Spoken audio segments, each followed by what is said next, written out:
কেন এই ভয়াবহ নৈরাজ্যকর পরিস্থিতি, কেন এই একটা বিশ্রী রকম পরিস্থিতি এবং সংবাদ মাধ্যমের উপর এত ক্ষোভ, এত আক্রোশ? এটা অন্যায়। ধানমন্ডি 32 নম্বরে একটা নারীকে পাইপ দিয়ে লাঠি পেটানো হচ্ছে, এটা অন্যায়।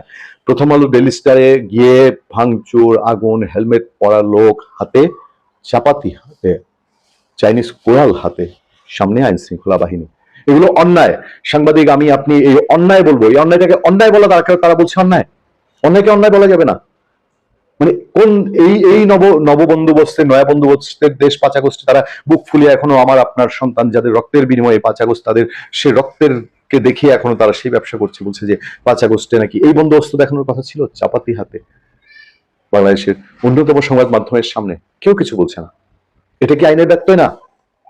এবং সেখানে যে যেভাবে পারে, এবং সেই পরিস্থিতি আরো একটি ভয়ঙ্কর খবর দেখেন, সম্পাদক পরিষদের সভাপতি নুরুল কবিরকে হেনস্থা। হেনস্থা তো ভদ্র ভাষায় বলা হচ্ছে, বর্ণনাটা একটু শুনেন। দৈনিক ডেইলি স্টার ভবনের সামনে বিক্ষোভকারীদের হাতে হেনস্থার শিকার হয়েছেন সম্পাদক পরিষদের সভাপতি নিউজ সম্পাদক নুরুল কবির।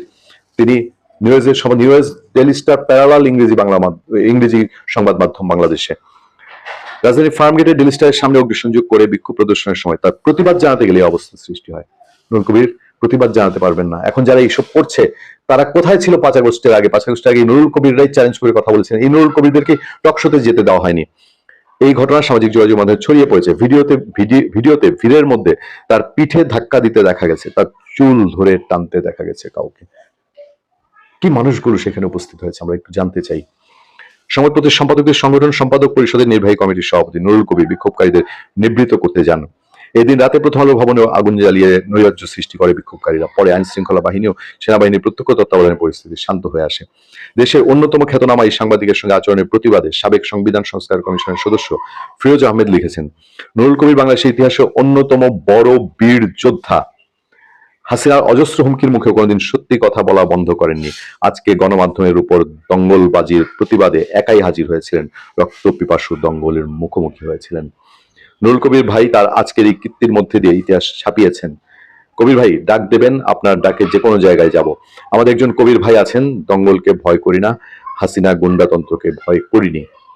সাংবাদিক রাজীব আহমেদ তার ফেসবুক স্ট্যাটাসে উল্লেখ করেন, নুরুল কবির শুধু সাংবাদিক নন, সাহসী মানুষ। সেই 111 থেকে শুরু করে শেখ হাসিনার আমলের চরম প্রতিকূলতার মধ্যে তিনি সত্য বলেছেন, অন্যায়ের সমালোচনা করেছেন। ওনার সম্পাদিত নিউজে মানবাধিকারের পক্ষে রিপোর্ট ছাপা হয়েছে। তার মতো মানুষকে আজ ডেইলি স্টার কার্যালয়ের সামনে আওয়ামী লীগ বলে গালিগালাজ করা হলো। তাহলে কারা নেমেছে রাস্তায় আজকে? এই সাংবাদিক প্রশ্ন করছেন, এরা কারা? সাংবাদিক নুরুল কবিরকেও ছাড়লো না, পালিয়ে বেড়ানো কয়েকটা উগ্রবাদী এবং তাদের সাগরে